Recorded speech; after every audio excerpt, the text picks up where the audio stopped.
Now we'll discuss some more advanced meterpreter techniques.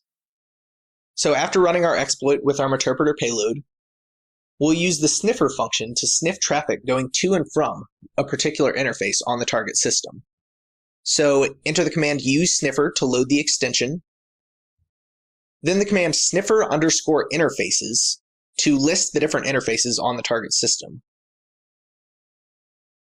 Then we can use the command sniffer underscore start and then specify the number of the interface that we want to start sniffing on. And this will begin capturing traffic on that interface. Once you feel that enough traffic has been captured, use the command sniffer underscore stop and then the interface number. And then to save that traffic to a file, use sniffer underscore dump, then the number of the interface, and then the file location that you want to save that captured traffic to. Now we'll discuss how we can capture a screenshot of the user's current activity on the remote system. So we'll start with PS to list the processes that are currently running on the system, and then get PID to list the process that we are currently running our meterpreter shell on. As of right now, we're currently running it on process ID 992, or servicehost.exe. What we want to do is migrate that service to a process that is actively using the Windows graphic interface. So we'll move it over to process ID 1200 or explorer.exe.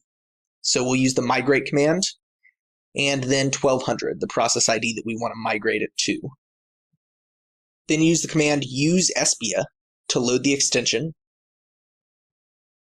and then the command screen grab to capture a screenshot of the remote user's activity. And it'll automatically open the screenshot in your web browser, and it will also save a copy to your local system at the specified location. Now, because we can see that the remote user is actively using Internet Explorer, we'll migrate to that process. So we want to migrate to process ID 3536. So once again, the migrate command followed by that process ID number. And what we're going to do is we're going to perform a keylogger attack against that process so that any keys entered in Internet Explorer will be captured by our system. To do this, enter the command keyscan underscore start.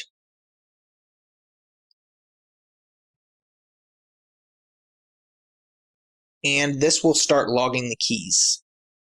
Then we'll switch over to our target system and simulate the user browsing to their email. So we'll go to www.gmail.com.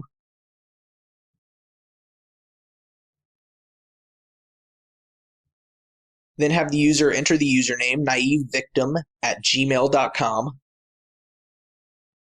and then a password.